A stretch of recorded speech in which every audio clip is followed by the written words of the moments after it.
Joe, welcome to the show. Hey man, thanks for having me. Really appreciate it.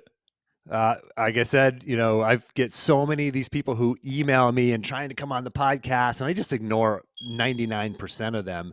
But I kept coming back to your email because I felt like there's this connection, this kindred spirit, because of your whole story. It's just fascinating. And so let's start with this. You made it to the NFL. Like you grew up like every other young boy in America who wants to play in the NFL.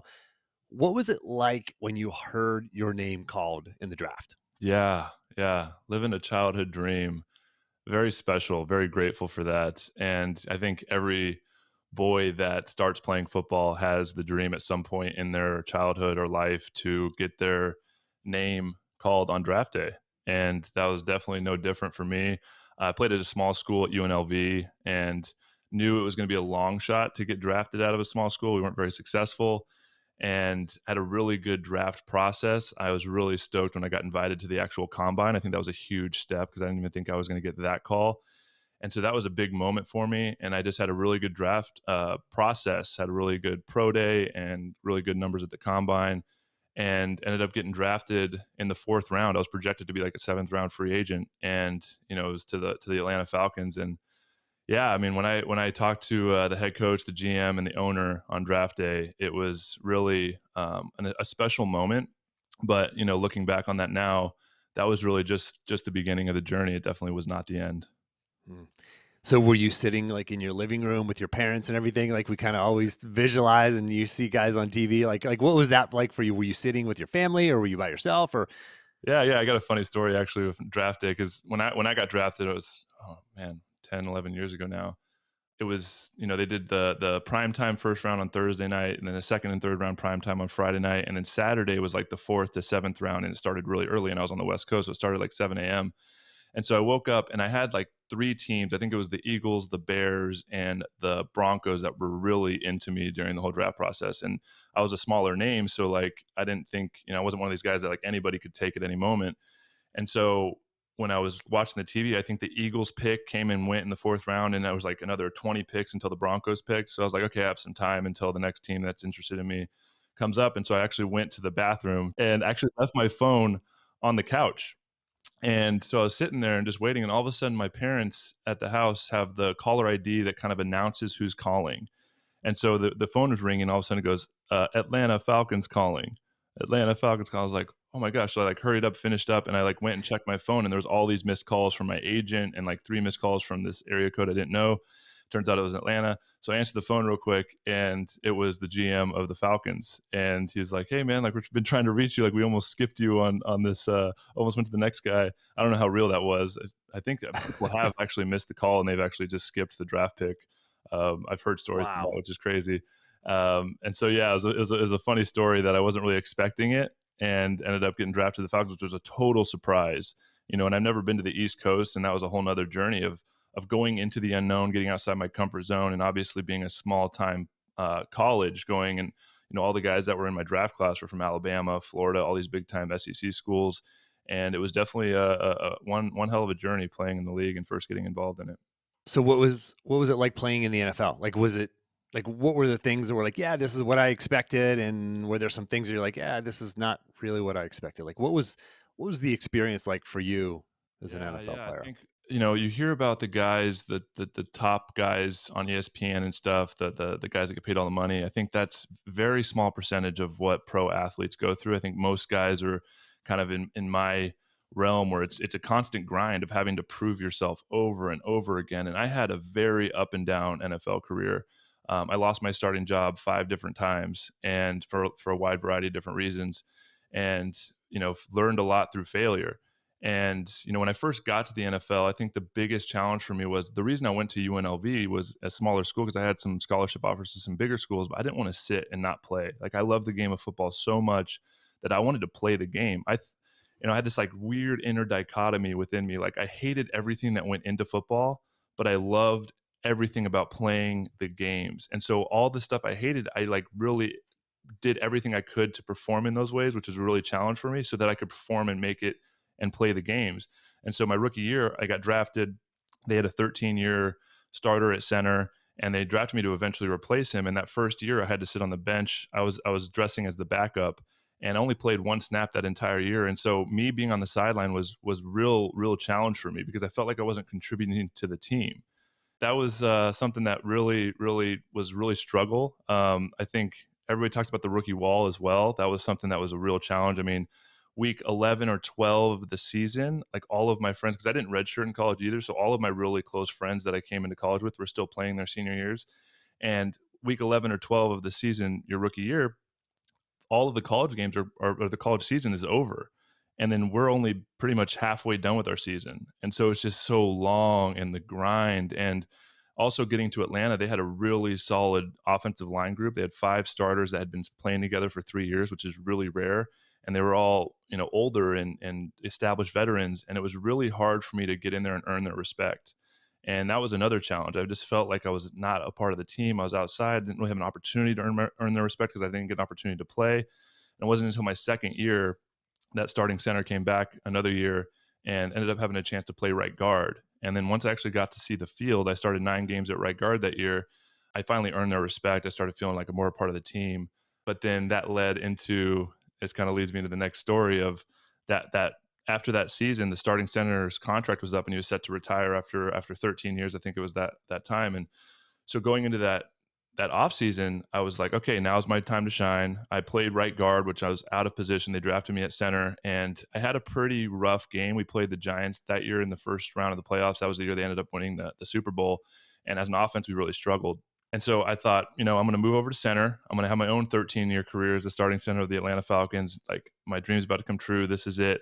And much to my surprise, this is one of the first big challenges I faced in the NFL, and a big lesson of what the NFL is all about is going into that draft that year. With our first pick, we ended up drafting the best center in the draft out of the University of Wisconsin. And, knowing enough and being in the NFL long enough, like, a top draft pick is going to be playing over anybody else. And the reason they drafted is because they didn't really trust me, but that was not in my realm of possibility. Like, nobody communicated that to me. So it felt like the rug was ripped out from under me. And I kind of went in a downward spiral of questioning everything. And there's a little bit of depression. And so I went from thinking I was going to be the starter and have my own 10-year illustrious career at center to going into training camp that following year, barely making the team. And I spent the majority of that season on the sidelines. So how do you go from all of these setbacks throughout your career?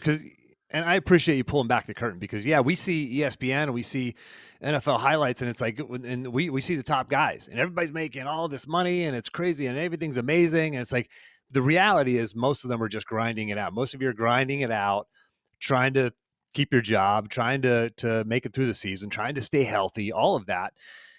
And you're getting cut. Like, you said you lost your starting job 5 times. Like, how do you, I think as athletes, and I just want to explore this with you. I'm not saying you have the answer to this, but I'm Mhm. curious about this because as a former athlete myself, I think there's like an infrastructure that's around you as an athlete that allows you, it's in some level, to be a little bit more resilient, right? You have like-minded teammates, you have coaches who are pushing you. And as an athlete, it's just clear, like, what the plan is, what the goal is. It's to earn the starting spot, to win the championship, win the next game, whatever. Like, in the real world, we don't have that, right? Mm. I mean, is that something that you feel like is super helpful as an athlete, and maybe people are missing that in the real world? And because I know so many people in the, who, because most of the people listening are not, they're not professional athletes, and they weren't professional athletes, but they're out there in the world going, man, like, when I fail, I just kind of lower my goals, or I settle for less, or I kind of get this self-doubt inside of me. I know you experienced some of that. What was that like, and how were you resilient? And are there any sort of parallels between that and how you have to build that into your life in the real world? Because you Yeah. don't have the coaches, you don't have that clarity, you don't have that infrastructure necessarily. Yeah, totally. And that's a huge challenge of transitioning out. And I think one of the big wake up calls, continuing the story from that year, and I think this is a big awakening, not just for athletes, but anybody in life, is taking responsibility for where you're at, taking your power back, knowing that you are in control of what you want to create, and looking at failures as just lessons and learning to fail as fast as you can. And that season, I spent majority of the year on the sidelines. I went into kind of a depression. I was going home and drinking. It was affecting my performance on the field. I just was still questioning, like, how could this happen? I was pointing the finger at the strength coach. He's an asshole. He's not really giving me an opportunity. That the offensive line coach doesn't like me. The head coach, this, that, making all these excuses. And it actually led to we were actually really good that year. We were like 12-2 at the end of the year, and I ended up getting suspended for taking Adderall, which showed up on a PED test, which is a Mm. one-time fail. You get 4-game suspension. And so that was a huge lesson. Actually, I had to call my coach and be like, "Hey, man, like I failed the test. And so I had to go train by myself for those 4 weeks. And when I came back, they actually signed a practice squad player from another team, from the Saints. And so when I came back, they had to make the decision: are we going to keep this practice squad guy, or are we going to keep Joe? And obviously, I wasn't showing up in the way that they had planned on me doing. I was kind of, the energy of how I was showing up was obviously they could see it, and this, I was just continuing to be like, you guys just don't get it. You guys, I'm better than all these guys. And these are all just words. I wasn't showing up and trying to, going to take what I wanted and live out this dream. And that actually led to, I'll never forget, it was Christmas Eve, about a week or two before we were about to be the number one seed in the playoffs. And I get the call that every NFL player dreads, right? It's Mm. hey, coach wants to see you, bring your playbook. And I knew in that moment they're about to cut me. And usually you get cut in the middle during training camp, right? And you have the whole season to go. I was getting cut like week 16, 17 before we were about to go to the playoffs and go on this Super Bowl run. Mm. And when I went up to the office, sitting in front of the head coach and the GM, and they said, "Joe, we're gonna release you." And in that moment, I was just flooded with so much regret. And it was the first time I knew that I was going to be on the streets, my childhood dream squandered, and I knew that I could have given more. I didn't give everything I had. And in that moment, that was like a smack in the face, like, oh wow, like I was waiting for someone else to give me an opportunity and I just gave it away. And in that moment, I remember one thing came to my mind, and I told them, because we were going to go on this playoff run, I was like, if the starting center got hurt in the playoffs, would you trust me to play, or would you trust this other guy you brought in to play? And they thought about it for a second. They're like, I guess we'd have to trust the other guy. But I could tell they hadn't actually thought about that, which is really fascinating. End up going through the whole cut process. It was like 10 or 15 minutes, go to the training room, sign out all the papers, turn in my equipment. And I'm finally with the final meeting with the guys signing out. And he gets a call and he's like, hey, it's Thomas Dimitroff, the GM. He wants you to go back in the room. And so I go back in the room, and then they sit me down. They say, we thought about what you said, and we're gonna end up keeping you on the roster.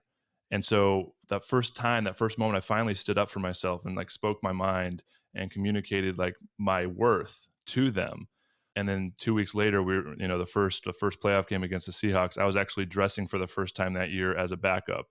And we ended up losing to San Fran in the NFC Championship game, and that was the year they went and with Colin Kaepernick, and that was a heartbreak. But that moment was a huge turning point, not only in my career, but in my entire life, because I realized that I'm the one that has to go make my dreams, what I want to create in my life, what I want to pursue. Nobody else is going to give it to me or hand it to me, especially in such a hyper competitive environment like the NFL.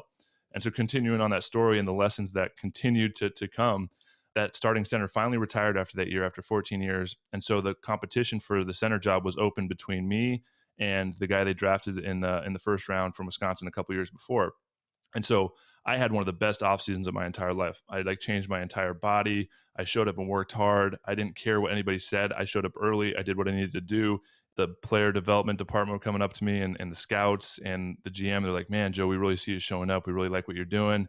Just keep it up, keep it up. And it was this, it was supposed to be a competition, but I was with the second team and this guy was with the first team. And, you even ask the guys on the team, I outplayed him and I had one of the best training camps in my life, and they still gave him the job. And I was just there wasn't even like a conversation. It was just like the season started and he was just continued on as a starter. And that really hurt as well. But I realized, I've been here before. I'm just going to keep my head down and keep working. I'm not going to let this affect my attitude and the way I show up. That was my fourth year going into my free agent year. So I knew that if I had an opportunity to play, I could play and prove myself. And so week 9 of that season, that guy actually ended up getting benched because he didn't play that well. And they're like, all right, Joe, we're going to give you an opportunity. So I went out there and balled out for the next 7 games, played really well. And going into my free agent year, that showed something to the Falcons. And so they ended up giving me a new contract, 2 years, $6 million. And actually, I earned the starting job. And so going into my 5th year at training camp, I had finally, after 4 years of waiting for the opportunity to become the starting center, had finally earned it. And I went into that fifth year, and the fourth game of that season, I ended up blowing my knee out and tore my ACL, MCL, and it was 11-month recovery. And so it was just as soon as I got it, it was just taken from me. And that was just another huge lesson. But I remember I've always had this like innate trust that everything happens for a reason. And although it's really challenging, I remember getting carted off the field and I was like, I know I tore something, like this is bad. And I just remember being like, all right, buckle up. Like this is just going to challenge you and test you. And that was actually one of the most challenging years because going through a major surgery like that, you just really question a lot. And then coming back the following year, there's a little bit of fear on how to use it, and especially in football when people playing offensive line, people are around your legs all the time. And so I end up going. The whole coaching staff gets fired that year, and they would come in with Kyle Shanahan and Dan Quinn, this whole new coaching staff. And I'm a perfect fit for Kyle Shanahan's offense. He runs that outside zone scheme. I'm a smaller offensive lineman, perfect center for this. And they were just like, "You're our guy. Like you're perfect. We love the way you play." And obviously, I had that little bit of film that they really liked the way I showed up. And so they're like, "Just get your knee right, and you're going to come back." And I went into training camp that year after 9 months. It's 11-month recovery that's planned, but 9 months is when training camp started. So I went out there and they kind of eased me back into it. And I remember my knee just wasn't healing right. And it was because I just needed a little bit more time. And so they ended up cutting me that Monday after all the final cuts were made. And so all the rosters were set, basically no spot for me. And that was just another moment. I was like, damn, like I just can't get to break here. And that was really, really tough. Obviously when you get cut, you feel like a failure. You feel like all these emotions come up, but still, again, I had this deep innate knowing like everything happens for a reason. This is okay. It's all going to work out. I'll get another opportunity. And so week 2 of that season, that opportunity came when Dirk Cutter was our offensive coordinator, part of that coaching staff that got fired. He went down to Tampa Bay. And so although they didn't have a position for me to start, they said they needed a backup to play center and guard, and they knew I could play both. And so I ended up going down there and signing them Wednesday of week 2 of the season. And they ended up like, "Is your knee good enough to dress for the first game?" It was in the Superdome against the Saints. And I was like, "Yeah, I got this." And so I dressed on the sideline as the backup. I didn't even really know a lot of my teammates. I had literally just gotten there a few days before, but I was very familiar with the playbook. I had to kind of relearn it all really quick. And the first play of that second half, the starting center rolled his ankle. I went in there, and it was like a 5 or 6 week injury. I went in there and I balled out for those first few games, and they ended up giving me the job. And I started the next 2 years, 30 games in a row for the Tampa Bay Buccaneers. And it was like a real resurgence of my career and the opportunity. Because, talking about that up and down part in Atlanta, I always felt like I was trying to prove myself and I never really could get to that point. And so a fresh start is really what I needed. And it was this resurgence of, showing up in a locker room as a former starter, 5 years under my belt. I was just respected on a young team, looked up to, and ended up starting that those next 2 years. And then go on to my 8th year. I end up having to compete for my starting job again and end up losing it to a younger guy. And that final year, I realized, I'd given it all I had. My body was starting to break down. The injury was, not just the knee, but my hip, my neck, shoulders, all this stuff started catching up with me. The emotional and mental stress and performance anxiety of always having to show up and prove myself and continuing to have to do that. And so after I lost my starting job for the 5th time that 8th year, I made the decision that this is going to be my final year. I'm going to walk away after this. I'm really grateful. I think most athletes, their careers are over before they really want them to be. So I was kind of riding off into the sunset. I was very present and enjoyed all the goods, the bads, the ups and downs of a season because I knew it was going to be my last one playing football. So I soaked it all in. And so much to my surprise, when I finally walked away, it was like 2 or 3 weeks after that final game, and the finality of it really hit me. And it was like this void, this heaviness, this grief that showed up that I really was not expecting, because there's a part of me that was really excited about, going off and experiencing life in a new way and the freedom from the game and the new challenge. And so that really surprised me, sitting with that. So you have this successful NFL career. I mean, starting 30 straight games. I mean, for any NFL starter, I mean, player, any aspiring NFL player, that's a successful career. I mean, you had a Twitter account for your beard. Someone starts to. I mean, do you feel like, was that like the pivotal moment? Was that the moment where you're like, I really made it because now my beard has its own Twitter handle? Yeah, yeah, that was a lot of fun. I mean, I definitely enjoyed playing. I think they had the list of top 5 beards in the NFL, and I was on that consistently, which, That's big time. yeah, it's big time. That was definitely Yeah. one of the highlights. It is. So for those who are listening and not watching on YouTube, be sure to check out the YouTube channel because you can see the full beard that Joe has. All right, so Joe, your career is over. right? Your football career's over. And I remember when I was wrestling, just at the end of every wrestling season, you got in college, the national championships, and then it's like, it's all over, right? The Mm. season's over. And I would go into like a 3-week funk, it was much shorter. And obviously there's another season ahead, but I would go into this funk, into this depression. And it's almost like you kind of lose your purpose in some level, right? You Mm. don't have that thing that you're working for every day. And your focus just shifts for a while until you kind of go, okay, there's some postseason stuff that I would do, some off season stuff, trainer competing I would do, and kind of get refocused for that, and things would come back. But you're making this transition from football is life to real world. Was there a struggle in terms of your identity? Like, who am I? Like, I've always been a football player, and now I'm not a football player. Was there any struggle there, and what was that transition like for you? Absolutely. Yeah, transitioning out of professional sports, or any athlete really, it comes with a lot of unique challenges that you can't really prepare for until you go through it. And they bring in speakers, and they always tell you, like, have a backup plan, have a plan B, make sure it's not going to last forever. And none of that can really prepare you for actually when it's all over, when it's all gone. And it was very challenging for me. Football was always something I told myself it was always something I did. It wasn't who I was. And after playing 16 years and finally walking away, and a few weeks after, and that finality finally hit me, I very much realized, like, it is a huge part of who I am. Like, I don't really know who I am without this thing. And like you alluded to earlier, there's so much structure. I was a part of a team. I received coaching. I had routine every day. I had a goal, a purpose, a collective vision of what working with others to accomplish this thing. And in a moment, all of a sudden, that is all gone. And that's not something you can really prepare for. And at the same time, I was going through a pretty big transition, and I was engaged at the time, and ended up breaking off that engagement like 4 weeks before I was my final game. And so it wasn't just leaving the sport behind, but it was leaving this entire life behind. And I think a lot of one of the unique challenges that I face, and I know a lot of guys can relate to this, that is not talked about a lot, is not just my identity, but the identity of the people closest to me. My fiance at the time, who was supposed to be the person that was supporting me in this decision, she had this idea of being a football player's wife, and she didn't know what that would look like without the thing that she was a part of our identity together. And that was a real challenge. Ended up, there's obviously some other issues in that relationship, but ended up us, transitioning out of that. And then, with my parents as well, I remember telling my dad, this is gonna be my last year, I'm done playing. And he just was, bewildered. He was like, how are you gonna let go of your childhood dream? You're gonna say no to millions of dollars. Literally, I probably would have made $3 or $4 million that year, and probably could have made another $5 or $6 million.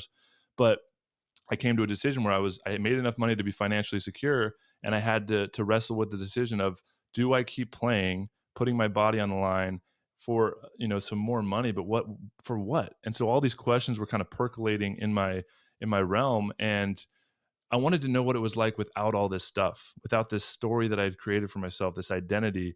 And so, that led me to the decision of going and figuring out who I was on a deeper level.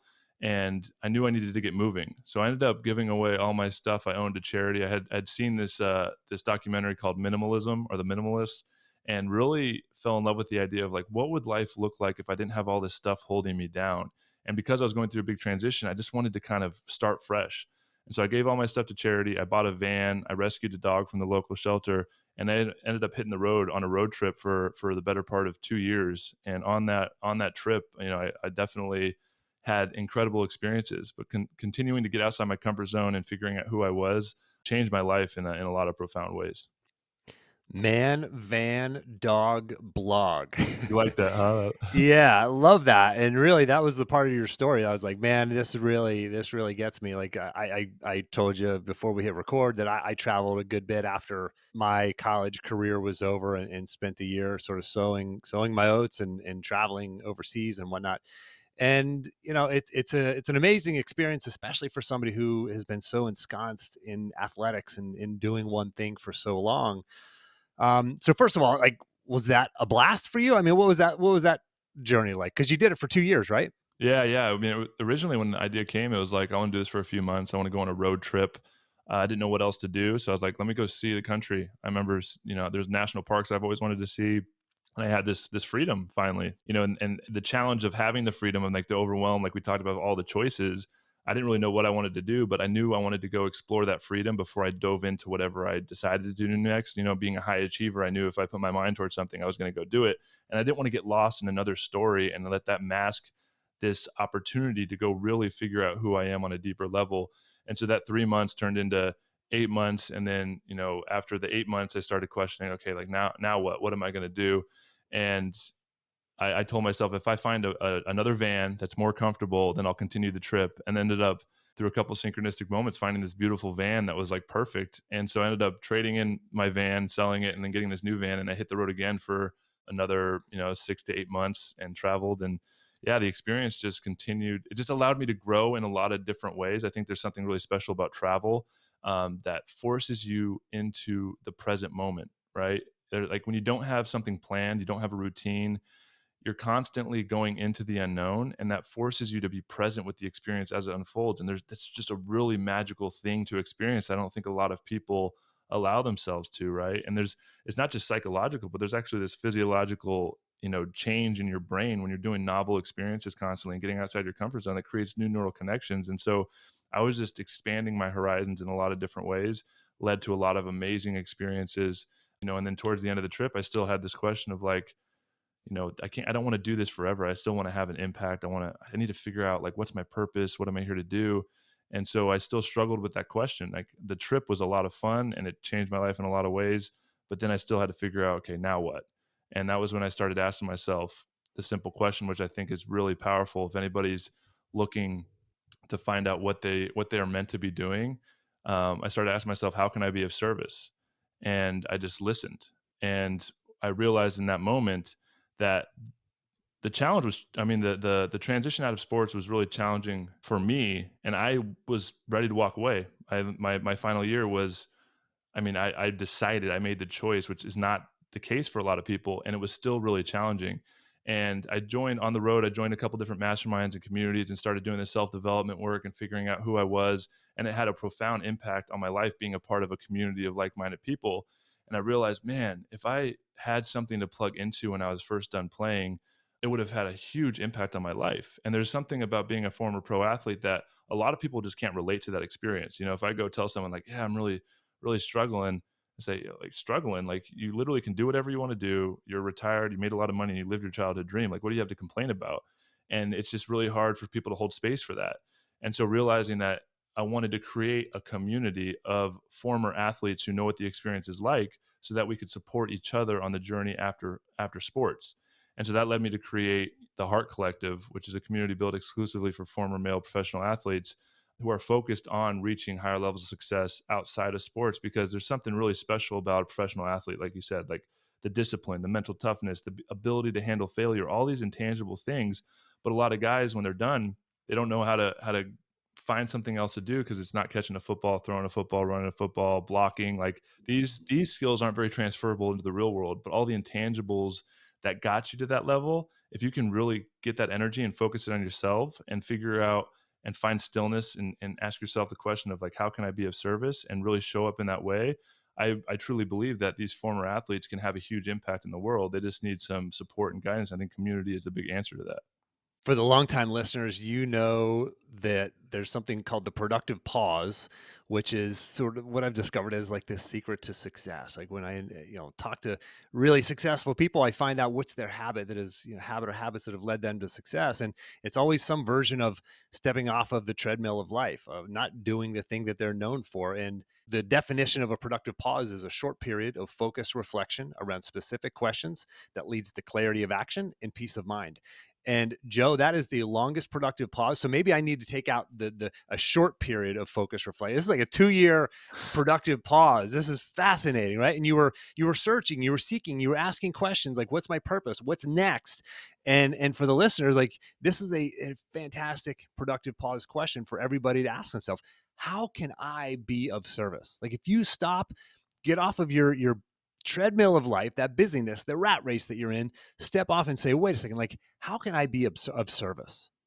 You'll find answers to questions that you didn't even realize that you had. So it's a great question. And just to reference your point about being a professional athlete and what do you have to complain about? Like most of the folks who I work with, who I get to work with in my business as a performance coach, like they're successful people. They're in middle of their life, and they're successful. They have a lot of them, have the spouse and the kids and the dog and the white picket fence and the car and the job and all that stuff. But it's like we all know there's more in us, right? There, we know there's that next gear, that next level. There's more potential in us, and we're trying to figure that out. And people come to me, and they come to you for that. And it's an amazing service that you're providing for your community. So let me ask you this, Joe. So for the listener who's trying to find themselves, right? They can't, they're that person, like I said, they're middle of their life, they've got kids and all that. Like, well, and like you do now, by the way, congratulations, you got Yeah, your first child. thank you. So they're in a point in their lives where they're like, man, I would love to do the man van dog blog thing. I would love to like pack it up and just go, right? I love adventure, and this is like courses through my veins when I talk about this stuff. But you can't do that, right? At least a lot of folks can't do that in the position they're in their life. Do you have advice on finding yourself? Are there things that you recommend, or things that you talk to other people about doing? Because I imagine you're not telling everybody, your professional athletes in this community, like, hey, get a van. You got to get a van. You got to get a dog, and then you got to go, right? I Mm. mean, what advice might you have? Yeah, talking about success, I think it's the story that we're told of what success looks like, right? And it's like redefining what success looks like for you. And I think there's just so much more to life. And obviously, people get to a point where they've, got the car, they've got the money, they got the nice job, they got the family, and there's still something missing within them. It's just human nature to fill that void that we're with, trying to seek external validation and love and through our performance. And that's definitely, a very, acute thing that I experienced, and it was part of the reason I was so successful is because I was looking for this external validation. And as soon as it was gone, like that opportunity to perform was gone. And so it kind of forced me into this self-discovery of who I am.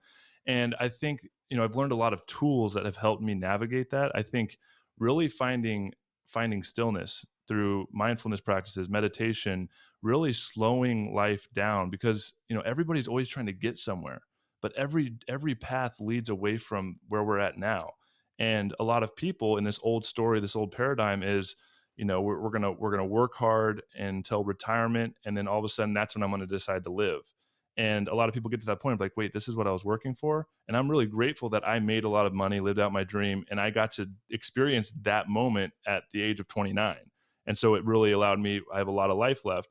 And so sharing that experience with people, like that's an old story, and that you're going to get to a point where you're like, wait, this is what I was working for. And so it's figuring out how you can live more presently and experience life as it's unfolding, and intertwining work with life and going out. You don't need to go live in a van for 2 years, but maybe go on a weekend trip to the Grand Canyon, get out in nature, go see these places you've always wanted to see.